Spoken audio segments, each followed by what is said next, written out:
بسم اللہ الرحمن الرحیم۔ انتہائی واجب الاحترام ہمارے اس محفل کے ذمہ داران، خاص طور پر جنہوں نے یہ تربیتی ورکشاپ کا انعقاد کیا، اور یہ 3 روزہ ورکشاپ جو ہے یہ بڑی محنت کے بعد جو ہے احسان صاحب نے، طاہر بھائی نے اور ان کے باقی ساتھیوں نے اس کا اہتمام کیا۔ میں آپ سب کا بھی شکریہ ادا کرنا چاہتا ہوں کہ آپ اتنے سخت ٹھنڈے موسم میں اپنے آپ کو ایک ایسے مشن کے لیے وقف کیے ہوئے ہیں۔ ہمارا ایمان بھی ہے کہ اس کے ذریعے ہی کوئی مثبت تبدیلی آ سکتی ہے۔ جب ہم خود کسی تربیتی پروگرام کا حصہ بنیں گے، ہم وہ سارے مراحل ترتیب کے ساتھ کہیں پہ ان کو الائن کریں گے تو وہ سارا نظریہ مشن کے ہدف کے لیے، اس کے حصول کے لیے کلاس روم تک، بچوں تک پہنچے گا تو یقیناً ہم اس دنیا میں بھی سرخرو ہوں گے اور انشاءاللہ ہماری آخرت بھی بہتر ہوگی۔ میں پرائیویٹ سکولز نیٹ ورک کے جنرل سیکرٹری برادر محترم مقبول حسین ڈار صاحب کا بھی شکریہ ادا کرنا چاہتا ہوں کہ انہوں نے ان ورکنگ ڈیز کے اندر اپنے اس سیکریٹریٹ کو، جو ہمارا مرکزی سیکریٹریٹ ہے، اس میں اس بابرکت تربیتی ورکشاپ کا جو ہے وہ وینیو فراہم کر کے اپنا حصہ ڈالا۔ آج کی ہماری اس محفل میں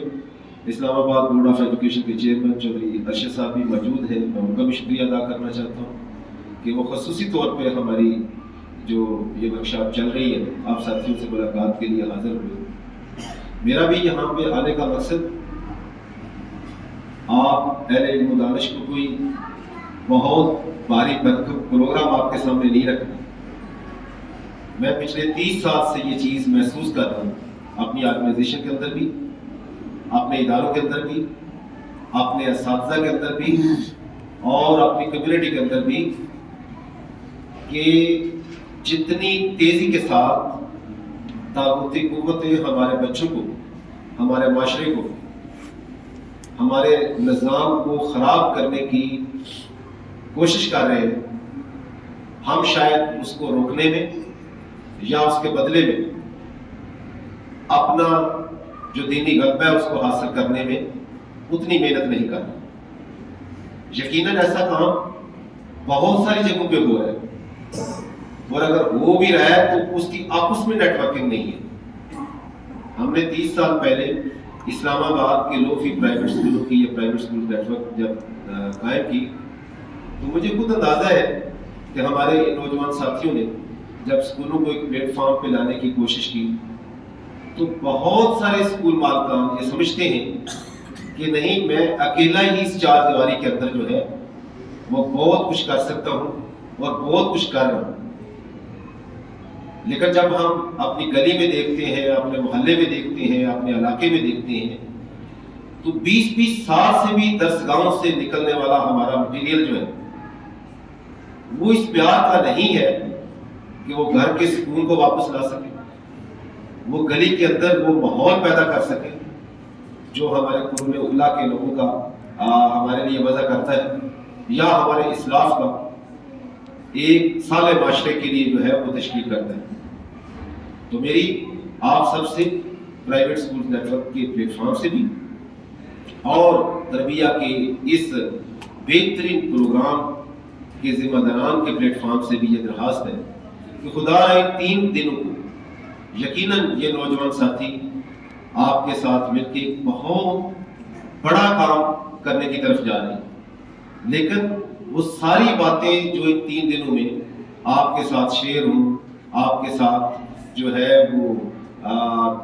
تربیتی ورکشاپ میں ڈسکس ہوں، وہ اس حال کے اندر نہیں رہنے چاہیے۔ وہ آپ کے ساتھ، آپ کی درسگاہوں میں، پھر آپ کی ٹیم کے ساتھ، آپ کے بچوں تک منتقل ہونا ضروری ہے۔ اگر ہم یہ کام اپنے بچوں تک نہ پہنچا سکیں تو شاید میں سمجھتا ہوں کہ جس مقصد کے لیے یہاں پہ آپ نے 3 دن کی قربانی دی ہے وہ ہمارے جو نتائج ہیں اس کے مطابق نہیں نکلے. دو چھوٹی چھوٹی درخواستیں میں ایز اے طالب علم ہونے کے ناطے آپ کے سامنے شیئر کرنا چاہتا ہوں، جو کہ زیادہ تر ائمہ اکرام بیٹھے ہوئے ہیں، ہماری بہنیں بھی یہاں پہ موجود ہیں. آج پاکستان میں کوئی 3 لاکھ پرائیویٹ تعلیمی ادارے 30 لاکھ اساتذہ کے ساتھ 3.5 کروڑ بچوں کو تعلیم دے رہے ہیں. ان 3.5 کروڑ بچوں کے والدین جو وہ ایک طرف اپنا ڈائریکٹ اور انڈائریکٹ ٹیکس ریاست کو پے کرتے ہیں کہ ریاست ان کے لیے امن و امان، تعلیم، صحت اور باقی جو چیزیں ہیں اس کا اہتمام کریں. لیکن بدقسمتی یہ ہے کہ 76 سالوں میں ہمارے یہاں کسی بھی حکمران نے جو ہمارا انسانی سرمایہ ہے نہ اس کو فوکس کیا، نہ اس کو اہمیت دے کر اس ریاست کو بانیان پاکستان کے خواب کے مطابق بنانے کی کوشش کی. اس لیے کہ ان کی ترجیحات کچھ ہو، لیکن دوسری طرف ان 30 سالوں میں